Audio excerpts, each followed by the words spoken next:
Hello, this is Deborah Anderson, the BlkWmnAnimator, coming back to you with another video. And in this video, I have Shuzo Shiota. Welcome. Thanks. Can you introduce yourself? Yeah, I'm Shuzo. My middle name's John, whichever is fine. Shiota is my last name. I am the CEO and president of a company called Polygon Pictures. This is a video graphics animation company based in Tokyo. Yep. So, to get started, you're born in Japan. hmm Um, where are you from, and how was it growing up? I know you moved a lot into America and the back and forth. So, can you tell Yeah, us a yeah, little bit yeah, about yeah. that?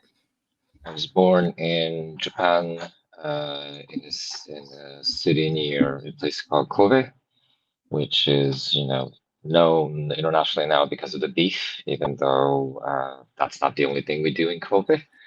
And then I was living there till six, and then I moved to Los Angeles in 1974 when I was six because my dad was working for a Japanese bank. And back in the early 70s, Japanese banks uh, was having a lot of branches in the States to follow these Japanese companies going to the States to do business like Toyota and Panasonic and all those companies. And then we stayed there for about 3 years, and then moved to San Francisco for another 3.5 or some 4 years, I guess. And then final destination was in Palo Alto, before it was called Silicon Valley. And until I was there till sophomore year of high school, and then I moved back to Japan. Mm-hmm. And been here since. I went to college in Tokyo, so which is where I'm residing. So I've been in Tokyo for the longest time.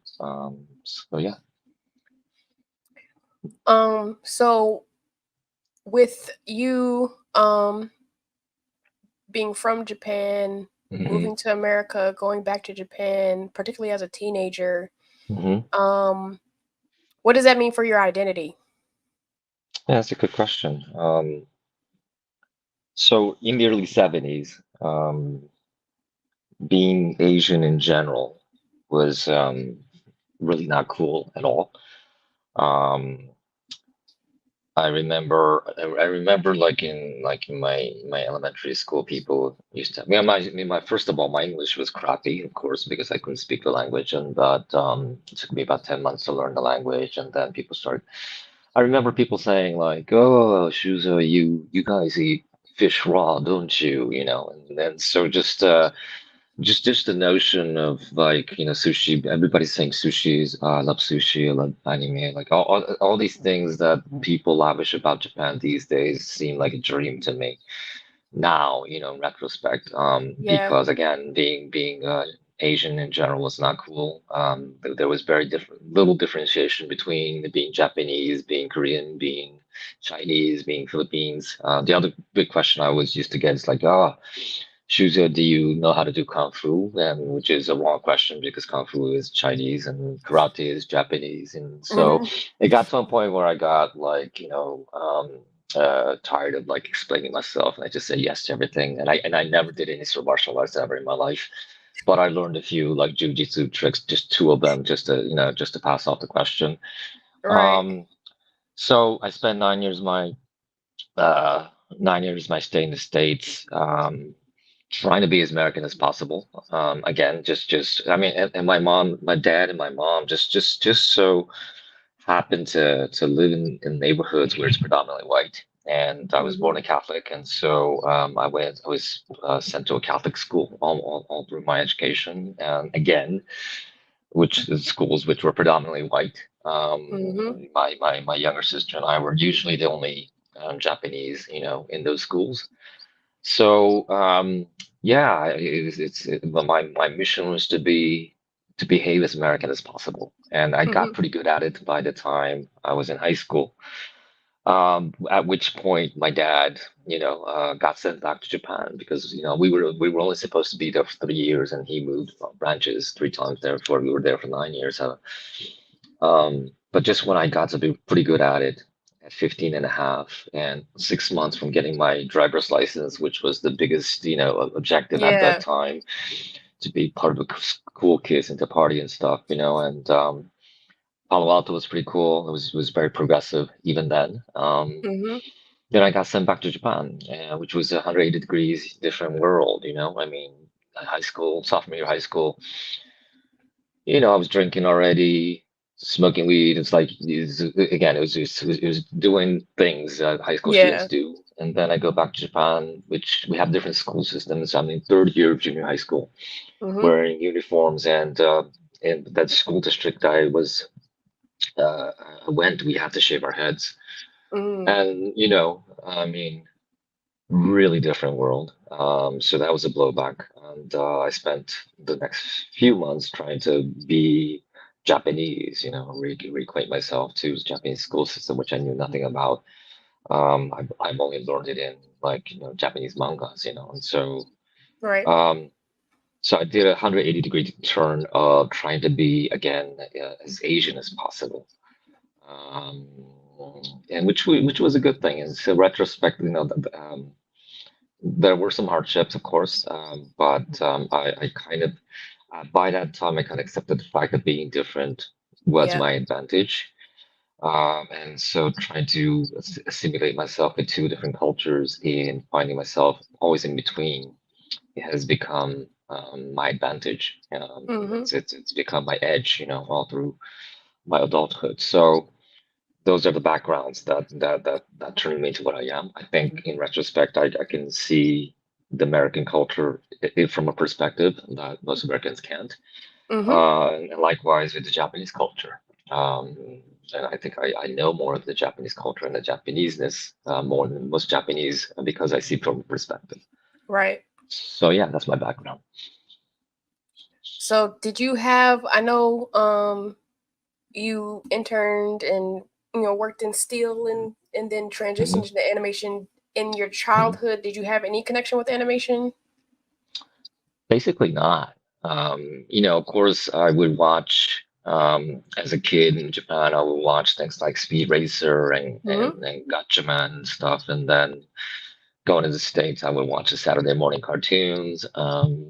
But it was all kind of nonchalant. I was never really. I mean, back in the early days, I was supposedly good at drafting stuff, but Mm-hmm. then I realized it was just that the other kids around me were just plain crappy. And so, drawing was nothing. Drawing was never my thing that I did really well. Never aspired to. So animation was just kind of really casual, I mean, Mm-hmm. so my main passion was music, Yeah. um, rock, blues in general that I came to be acquainted in like in sixth, fifth grade or something. It's Mm-hmm. it's it's always been my passion ever since. So yeah, I mean, just the notion of me working in the industry in animation is just a fluke. It's just a product of pure coincidence. Going to the steel industry, on the other hand, was intentional. Mm-hmm. In my years, being back in Japan, I started studying a lot about. So Japan lost the war in 1945. It Right. lost basically everything, and it spent, but it came back in on top of the economy, especially in the early 80s, in quite a short amount of time, just Mm-hmm. like 35 years. Um, and so I started studying about why that is so, and the relationship between Japan and other Asian countries, and I became kind of like had a pretty socialist mindset back in college because of the books I was reading and the teachers, that taught me. And I was a backpacker, traveled all around Asia during college, created a documentary about wartime years of Japan and in the countries that we occupied, Mm-hmm. which was, quite eye-opening. And so by that time, I had this notion of, okay, I want to be with the people. I want to be where the society, the infrastructure of the society, that being electricity, gas, Mm-hmm. water, and steel was one of it as well. And I just so happened to visit a steel plant, and it just blew my mind because of the sheer size Yeah. and the complexity. Both the macro and the micro, and how the workers there were totally devoted to what they were doing.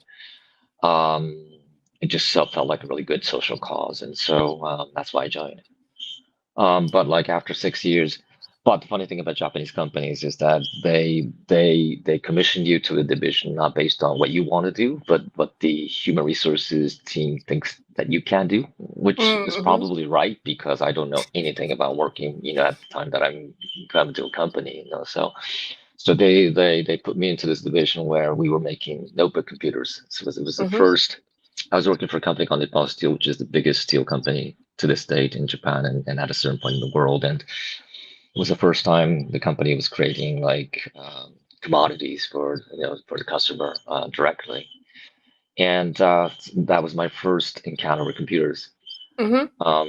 'Cause like I said, I mean, I was quite socialist in my mindset, and I thought like all during college, even though computers became accessible during my college years, I professed never to touch a computer in my life because I thought these things were evil and take away jobs from the people. Yeah. So I was kind of shell shocked when they put me there. But Mm-hmm. then, it was an interesting division where lots of people from outside the company joined, and they started guiding me into books like the Whole Earth Catalog and Computer Live and all these books that like people like Jobs and was reading, at that time. Well, prior to that time, and it kind of gave me an idea. Oh shit, it's like computers and the budding internet can be Yeah. a tool for social justice and provide access to people who otherwise would not have access to information.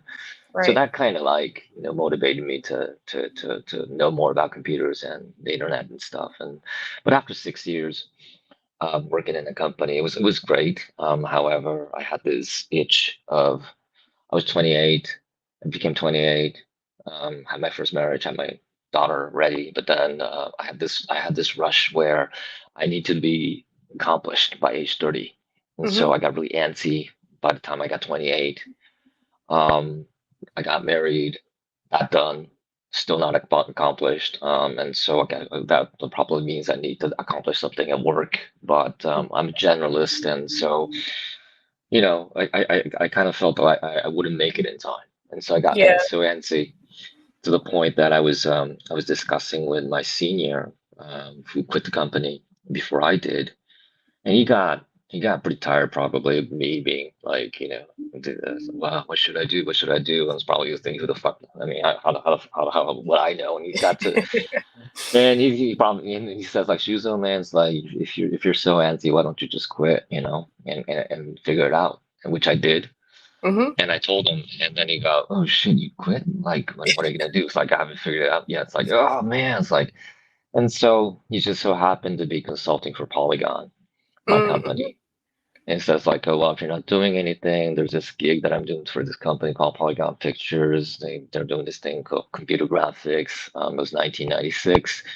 Polygon had its first hit with a character called Rocky and Hopper that started in a commercial for Shiseido hair mousse. It was broadcast nationally, and then that character was one of the first CGI characters that kind of make it big, Mm-hmm. mainstream.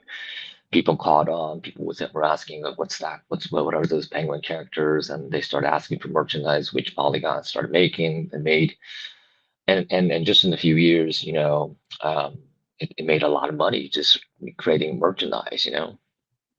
And again, 96 was this year where 95, 96 was a really interesting year for digital content, Mm-hmm. meaning being that 95 was the year Toy Story came out and kind of completely revamped the animation feature world. Yeah. You know, um, I mean, of course, it introduced CGI as a viable medium to tell stories, but it resurrected the animated feature world because people Mm-hmm. kind of forget that prior to that time, Disney was going down, because it Mm-hmm. it, it it it didn't find a huge success in other things other than Lion King. Um, but also on the Japan side, the Japanese industry was doing really well because came up with Sega Saturn. I think it was Mm-hmm. end of '94, domestically rolled out in '95. PlayStation came up with PlayStation 1 about the same timeline. And so that introduced high fidelity visuals in games, on high performance consoles. And so all the content became from pixels to 3D. So there Yeah. was a huge rush for 3D content. And so everybody was saying, okay, well, who's going to be the next Pixar? You know, everybody wanted to be the next Pixar. DreamWorks started doing it. Blue Sky started doing it. The Japanese companies like Namco, Sega, were also trying to get on the bandwagon. And so, and Polygon had its first hit. And so, I mean, there was money oozing, you know. And so, Yeah. even though I had no interest with regarding animation, computers, I had, of course, some knowledge, but computer graphics, none.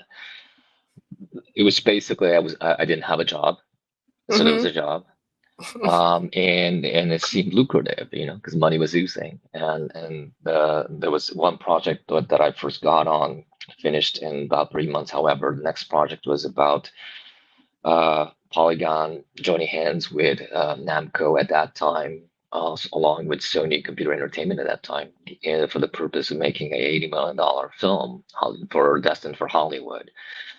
6 months after Square, you know, started making this Final Fantasy movie back in Honolulu. So I Mm-hmm. was thinking, wow, $80 million Hollywood, that sounds sexy. You know, I can speak English.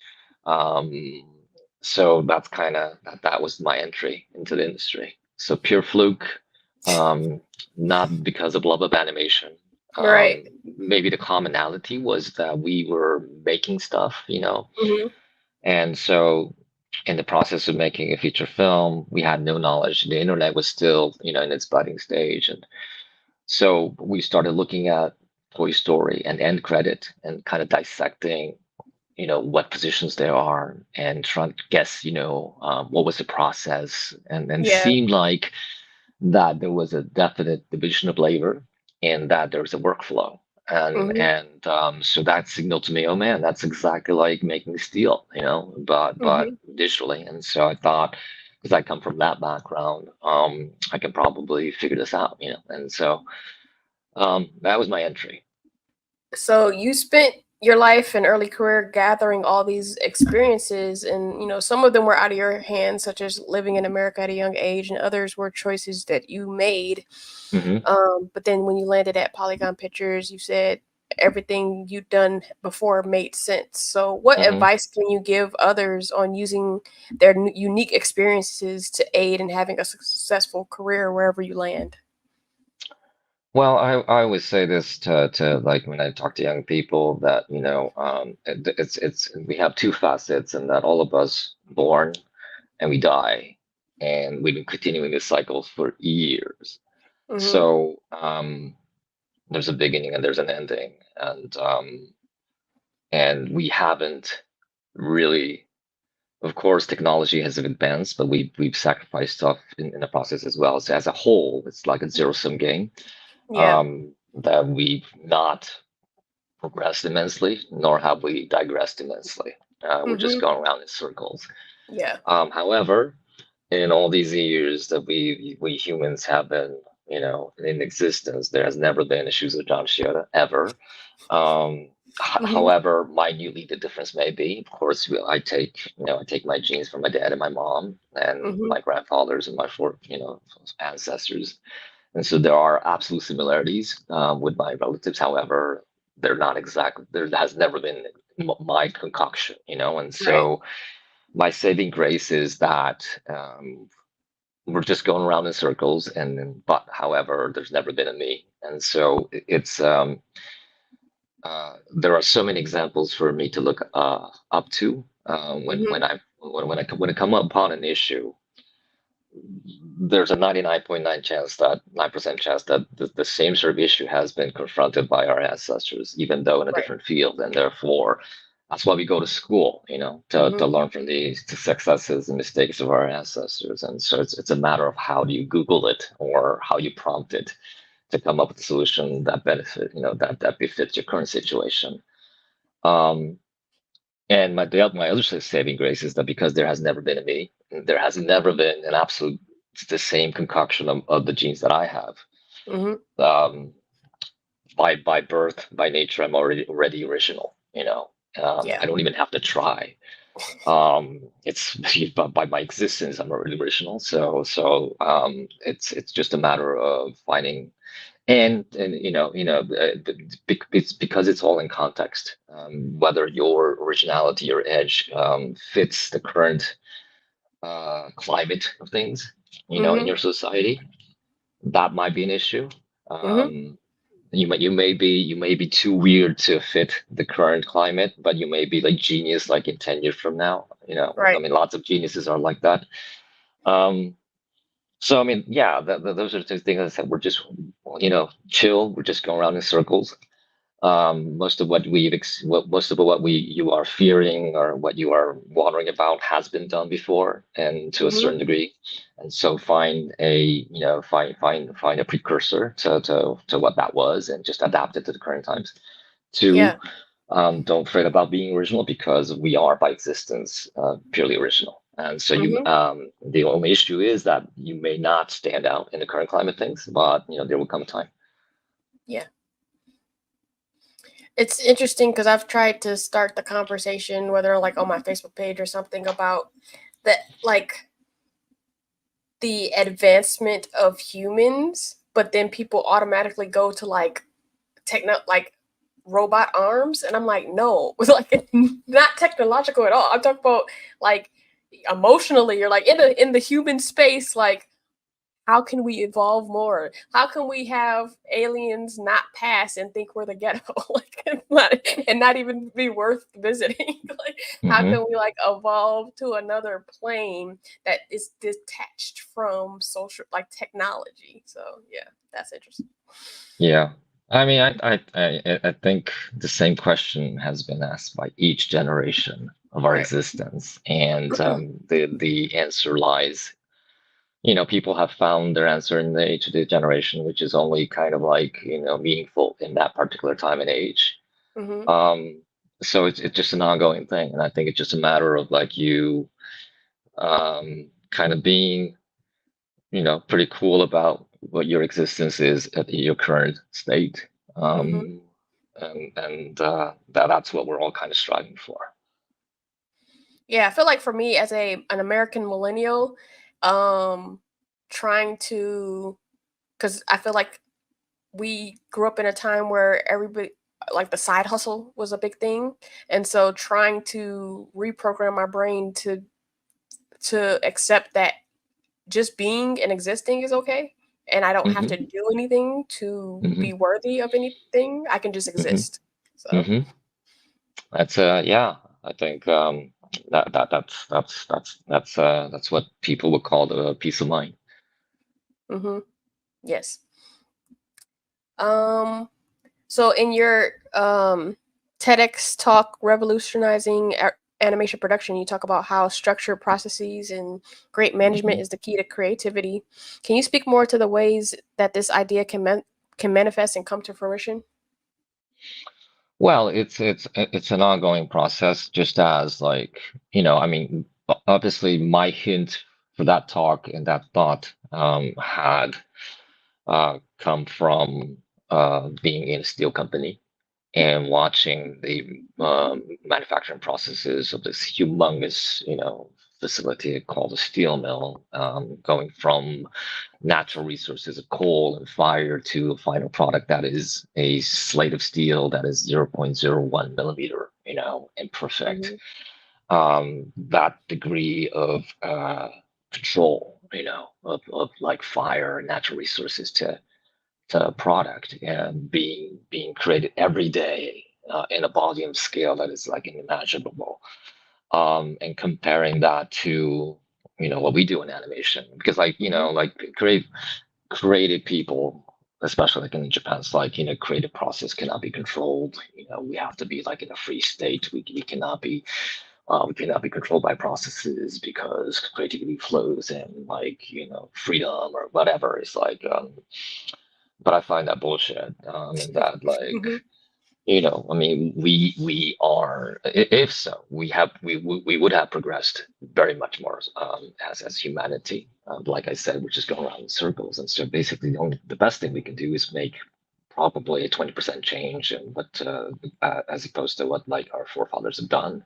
Mm-hmm. And so um, my thing is 80% of the processes should be streamlined and Mm-hmm. automatic, and so that we can have the 20% of the time to come up with something that is somewhat original. Which is always the fight because no projects we have enough time or budget, Yeah. regardless of the budget or the time allotted. We just Mm-hmm. want to make the most use of it or more use of it. And so um, so that's what we strive for, to try to make 80% of processes streamlined, well known. And that includes not just that doesn't include, I mean, that doesn't just say the infrastructure of a data pipeline, but also means, okay, we understanding the protocols, how we work. So that's a more of a human thing. Mm-hmm. Um, but again, because it's all contextual, as times change, the demand for the certain type of content would change. Maya goes to a different version, a new Yeah. software may come up. We are allotted more fidelity. There's a new medium coming up, like VR, XR, and Yeah. iPhones. So all this new evolution presents new challenges, and so we got to figure the equation out each and every time. So that's why we keep on toiling. Yeah. But I think what's important is that there's a constant process of innovation, or a constant process of looking at our workflow to see where the hitches are, because there are always glitches, in our Yeah. workflow, because the composition of people would change as well. So yeah, that's in the manufacturing world. In Japan, in Toyota, they came up with this word called Kaizen, which is again a constant Mm-hmm. evolution, innovation of processes that is coming from the ground up, not from the boss down. Right. Um, so that's what we're trying to do at Polygon as well. I feel like to add to your idea, because of my experience in various aspects of the animation industry, particularly with moving to LA, and like, man, some people could use some organization. And so adding in the streamline and the structure, which is very needed, but also the idea of like using people for what you hired them for, because I feel like in America, I've worked in several jobs where it's like, all right, you hired me to do this job, but you don't treat me as though I know how to do it, or like you're not allowing me to do my expertise. And sometimes people who are less experienced are making decisions more than the people who have the expertise. So I feel like, to add into your point, if we streamline the processes and allow people to be experts, then it could be gangbusters. It could be like crazy, like, and we can get a lot accomplished. Oh yeah. But yeah, and exactly as you say, and that's actually the bigger challenge. I mean, you can Hmm. set the processes, the facilities all you want, but at the end of the day, the people, the powers that are actually operating are humans. Yeah. And so is we're dealing with human emotions, and so how we correctly perceive talent and utilize them Hmm. um, has been, like, it's been the challenge of humanity forever. Hmm. Some people can do it better than others. There's always an element of, especially when you're dealing with organization, there's always an element of insecurity, Yeah. especially on the standpoint of the bosses, where, okay, shit, oh, this person is good. What's my job gonna be? So Insecurity and yeah, ego. uh-huh. Well, lack of ego that leads to insecurity, and therefore that turns into kind of egotistical like behaviors. And so Hmm. it's always an issue. That's always an issue. Hmm. And so it's since my well, even in my talk, in my TEDx talk, I finished with, what's the most important thing is motivation management, Yeah. and I still believe that. I kind of it's been 8 years since that talk, and I kind of evolved in my thinking of that, and now my moniker for that is group management, Mm-hmm. because I believe all about group in running organizations. If the groups, if when we're grooving, things are moving along well, and we're creating Yeah. great stuff. But there are many instances where the group one instance is where the groove is over grooving beyond one's capacity or one's abilities, and then I have to tame it down. There are Yeah. times when the groove is down because of ego issues or personal conflicts and that kind of stuff, and I got to find ways to alleviate that. Yeah. Um, but yeah, so I mean, ultimately, regardless of all the computers and applications and progresses in technology that we are allotted, it's ultimately it's about the people and how we work Mhm. together. Have you shifted what you are focusing on at this point in life? I noticed that in a lot of the interviews I watched for my research, they were all like more than 6 years ago. And so, was there a method to the madness for putting yourself out there so much? And then, is there a method to the stillness now? Method to the madness of come again was Like you were putting yourself out there. A lot of stuff that I watched was from 2015, 2016, and all that type of uh-huh stuff. Um, uh-huh. and then I'm wondering, are you in a different space, or did I just not find those the recent stuff that you've done, or is there a different focus in your life now than it was then? Not really. Well, I mean, it's part of it is that there's a younger generation who will be fending, interviews like this Hmm. better than me. Hmm. Also, part of it is that, part of it is that maybe we have not been innovative enough to be asked for interviews, compared to like 2015. So maybe I mean, maybe it's probably true that we need to kind of like, be bolder as a company so Hmm. that, then there will be more articles written by us. But by me personally, um, I mean, again, like I said, so in the 7 years or 7 8 years, I kind of we have celebrated 40th anniversary of my company this year, but I've also Congratulations. celebrated 20, thank you. I've also celebrated 20 years of being a president, which is kind of way too long. But I've kind of like, kind of figured out like what my presidency, my methods are, Hmm. and have been able to give a name for it. And um, so yeah, I mean, and that's part of why, I'm active in things like SIGGRAPH and this we had this community event called Trojan Horse was a Unicorn in Japan, which is, Hmm. the first time in Japan, but it originated 10 years ago in Portugal, which I've been part of for the past 7 years. And I do lots of like these social activities, organizations, all voluntarily. We don't get gigs from that. I spend quite a bit amount of time and energy. However, it creates relationships that might turn into like, next gigs and more so, it gives I'm into creating. I'm really into. I've kind of figured out that I like creating platforms where people can thrive or Hmm. find out about things and can be inspired. Um, so yeah, maybe it's because of that where the platforms are speaking for itself rather than Yeah. me. So maybe that's it. Cool. Um, so you have a decent amount of foreigners who work at your studio.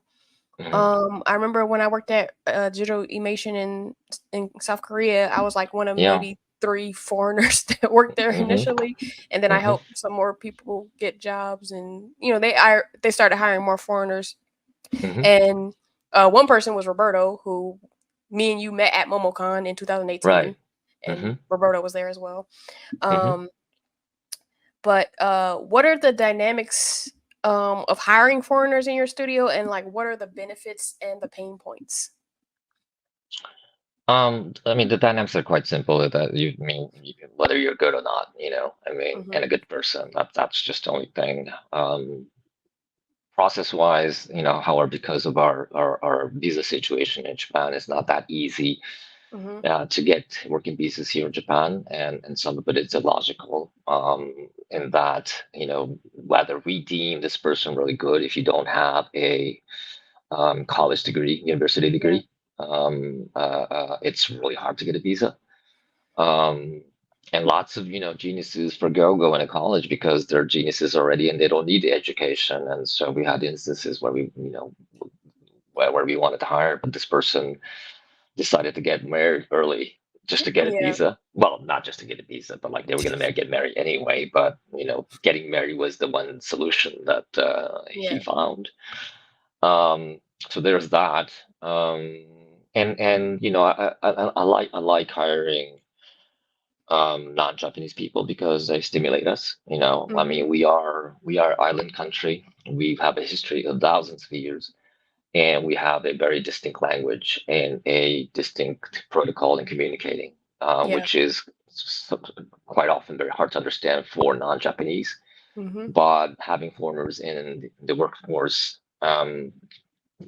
makes us be, understand, brings us to understand that there are other ways of communication. We need to be more verbatim, for instance, when talking to non-Japanese, even though we have translators, 15 translators that translate real time, especially in the world of Zoom, of all of our conversations, internal and all with our external clients. And so it's a very friendly environment for non-Japanese speakers. Mhm. However, even in its delivery, we need to be more clear as to what we are thinking. Mhm. Because Japanese, we grow up being taught don't say everything because that's not cool. So we are taught to kind of rationalize what the other people is thinking without saying Yeah. hearing the word.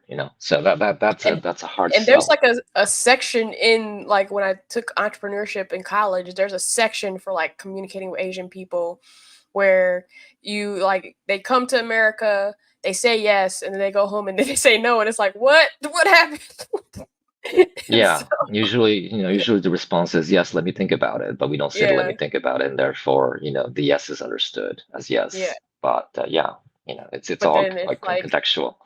to be honest, living in the South of America, there are a lot of similarities between Asian culture and this in Southern hospitality to me because when I lived in the South, there is this like being coy and like and not saying things outright.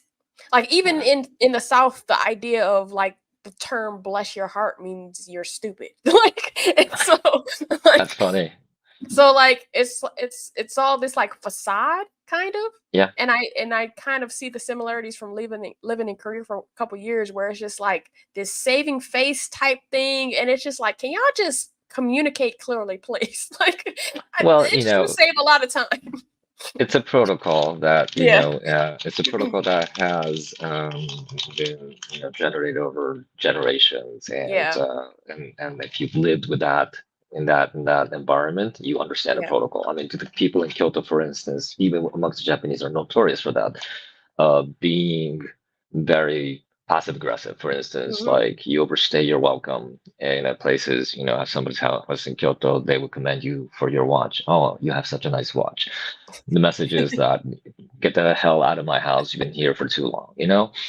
But Yes. you need to understand that lingo. I Yeah. mean, even I would It's have a so hard much time understanding nuance. what the message.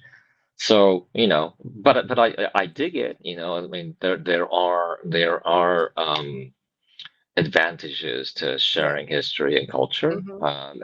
and there's a lot of efficiencies because of that. But Mhm. however, then there's a point where you get tunnel vision, and therefore you need the outside stimulation. And having like workers from abroad, those are the reasons. So Yeah. the advantages are that we can get a wake up call every so often.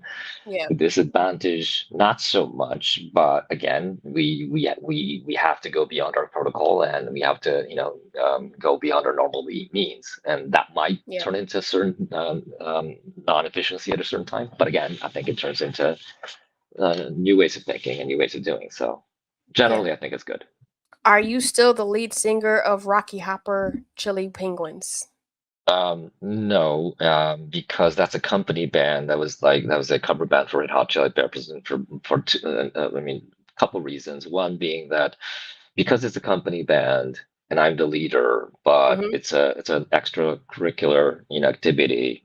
I have to do the PC kind of jobs where I have to kind of like ask everybody's schedules and reserve a studio and go around trying to set up gigs and stuff. And so it was a lot of work And I Yeah. have to pay for the studio and feed them and stuff, and so it was a lot of work.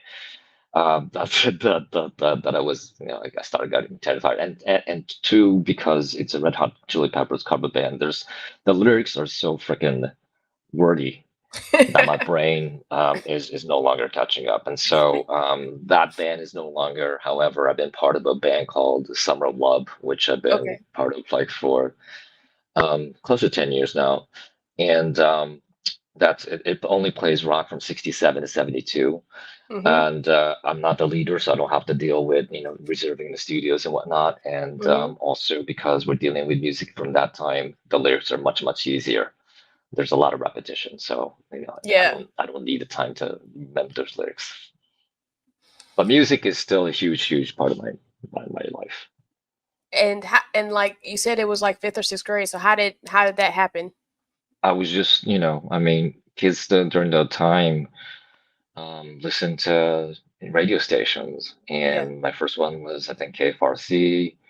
Then I kind of elevated to KOME, and then it just so happened, like, we were listening back then. The cool thing to do was listen to AC/DC, Aerosmith, Ted Nugent, Blue Oyster Cult, those kind of bands. And then Mm-hmm. I just so happened to go to Tower Records, and because I had limited money, I think it was like $10 or something for 3 cassettes, and that was like in a cage, and because it was like a like 90% off or something like that. Yeah. And I just so happened one of those cassettes was read by Jimi Hendrix, and this album called Boldest Love, which I still regard as my but the I mean, when I go to the grave, that record has to come with me. Mm-hmm. And so that got me infatuated with rock, blues rock, since.